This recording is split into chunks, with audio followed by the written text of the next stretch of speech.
Sir, আপনার কাছে প্রশ্ন, এই আন্দোলনে অংশ নিয়ে আপনার ব্যক্তিগত অভিজ্ঞতা কেমন? আসসালামু আলাইকুম রহমতুল্লাহ। আমি মোহাম্মদ আতিয়ার রহমান, শুক্রবাদ উচ্চ বিদ্যালয়, ধানমন্ডি 32, ঢাকা 1207। এই আন্দোলন থেকে আমার উপলব্ধি হলো যে আমি দীর্ঘ কয়েকটি আন্দোলন দেখেছি, কিন্তু শিক্ষক সমাজ যেভাবে জেগেছে, ইনশাআল্লাহ আমাদের দাবি 20% বাড়ি ভাড়া, 1500 টাকা মেডিকেল ভাতা ইনশাআল্লাহ আমরা পাবো।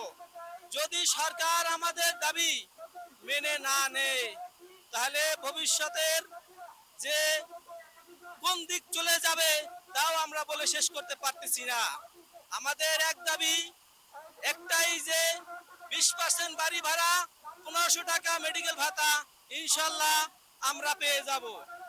যদি সরকার আমাদের এই দাবির বিপক্ষে থাকে, তাহলে সমস্ত শিক্ষক সারা বাংলাদেশের এমপিভুক্ত সব শিক্ষকগুলো একসাথে মাঠে নেমে এর প্রতিদান দেবে কিভাবে 20% আদায় করা যায়। যদি আমাদের দাবি না নেয়, এক দফা এক দাবি জাতীয়করণের জন্য নেমে যাবে ইনশাল্লাহ।